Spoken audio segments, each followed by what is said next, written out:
세미준의 이영수 회장이라는 분이 30년 가까이 저희 당에서 여러 가지로 조직적으로 많이 도와주신 분인데 이분하고 이제 만났다는 거 아닙니까? 그 얘기는 이영수 회장 입장에서 볼 때 앞으로 국민의힘을 끌고 갈 사람은 이 사람이라고 판단을 했을 겁니다. 홍준표 시장 이미 탈당을 했고 김문수 후보로 대선을 치르는 과정에서 끝까지 함께하지 못했다면 거기에 더해서 한동훈 전 대표를 만났다는 건 이분의 판단이 어디로 향하고 있느냐 이 방향성을 보여주는 것이기 때문에 그 자체로 의미가 있다고 저는 생각합니다.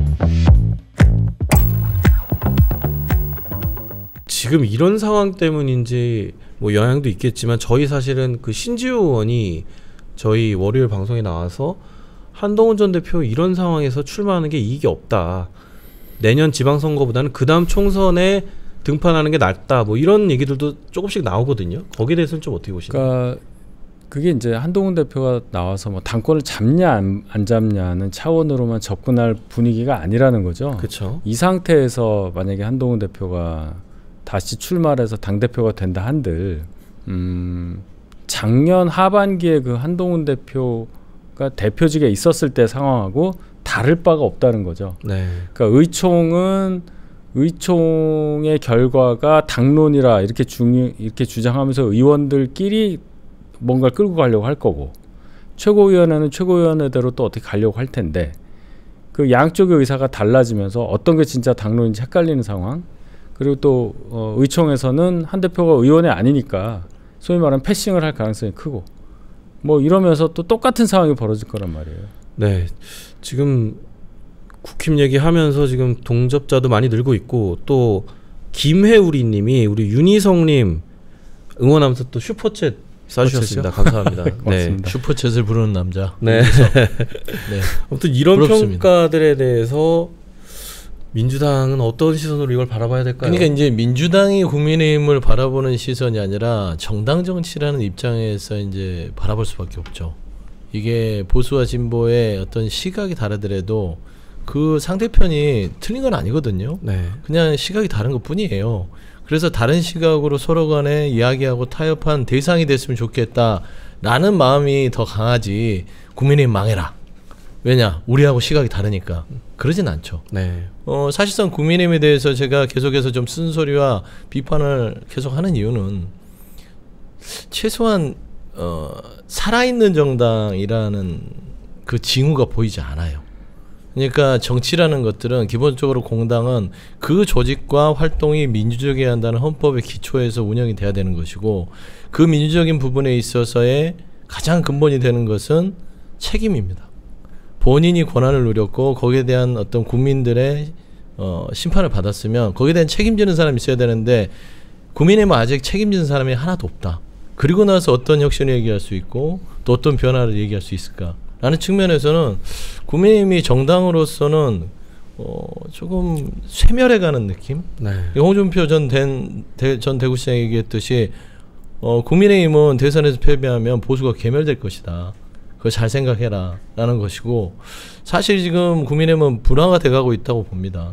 그러니까 친윤으로 계속해서 가는 국민의힘에서는 더 이상 정당으로서 존립 가치가 어렵기 때문에 한동훈 전 대표를 중심으로 한 구심점이 있을 거고 오세훈 서울시장으로 한 구심점이 하나 있을 거고 또 홍준표 전 대구시장으로 한 구심점이 이렇게 생겨가면서 그게 이제 여러 가지로 서로 간에 이제 그 어떤 정치적 지형에 따라서 저는 분화가 될 것 같은데 사실 지금 국민의힘에 가장 필요한 건 탄핵이라는 그 단어를 없애야 됩니다. 네. 그러니까 반탄, 찬탄 이게 아직도 국민의힘에서 존재하면 국민의힘은 정말로 내일을 얘기할 수 없다. 그래서 저는 그거를 좀 빨리 반탄파를 좀 지웠으면 좋겠어요. 지금 뭐 아까 부러워하셨는데 하나 우리 서 소장님 저도 슈퍼챗입니까? 슈퍼챗 아니고 젠틀 핸섬 가이, 섹시 가이 서영주 짱 이런 댓글이 올라왔습니다. 감사합니다. 저는 슈퍼챗을 좋아합니다. 네. 감사합니다. 네. 뭐 이런 얘기를 하다가 사실은 사석에서 하다가 국민의힘이 지금 이걸 못하는 이유가 지금 재산이 너무 많아가지고 재산이 많아서 그러기보다 재산이 있는 걸 그럼 어떻게 할 거냐는 문제가 생기죠. 당에 근데 사실 대체대표 보니까 돈이 많긴 많아요. 네. 당사도 샀고 잘 샀어요 또 많이 올랐거든요. 네네. 현금도 좀 있고 뭐 그런 건 있는데 그게 뭐 회사가 아니니까. 그것보다는 일단 당원들이 76만 정도 있잖아요. 책임 당원이. 네. 그 당원부터 이제 다시 해야 되는 겁니다. 네. 그럼 지금 여당이 엄청 세잖아요. 임기도 많이 남아 있고 대통령이. 그런 상황에서 저희가 다시 뭔가를 새로 보수를 뭉치게 할 만한 조직을 만든다는 게 시간이 엄청 걸리는데 지금 그럴 타이밍이냐. 네. 뭐 선거가 바로 큰 게 있는 것도 아니고 그런 동력이 없기 때문에 말씀하신 어떤 당이 뭔가 조직적으로 뭐 분화한다거나 하는 것은 현실성이 없고, 그래서 뭐 홍준표 시장 어제 귀국하셨지만 뭐 신당 얘기 이런 것들은 지금 이 시기에 안 맞는 질문이라고 저는 생각해요. 네.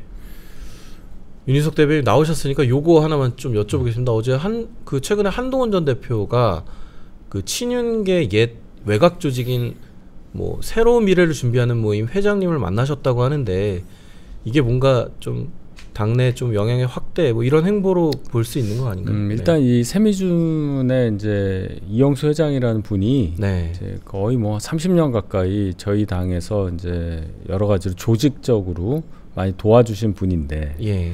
그 역할이 이제 뭐 전당대회 같은 걸 할 때 당대표 선출, 대선 후보 선출, 이 과정에서 조직 이 부분을 담당을 했다고 봐야 돼요. 그러면 이분하고 이제 만났다는 거 아닙니까? 누가 먼저 연락했다 뭐 이것보다도.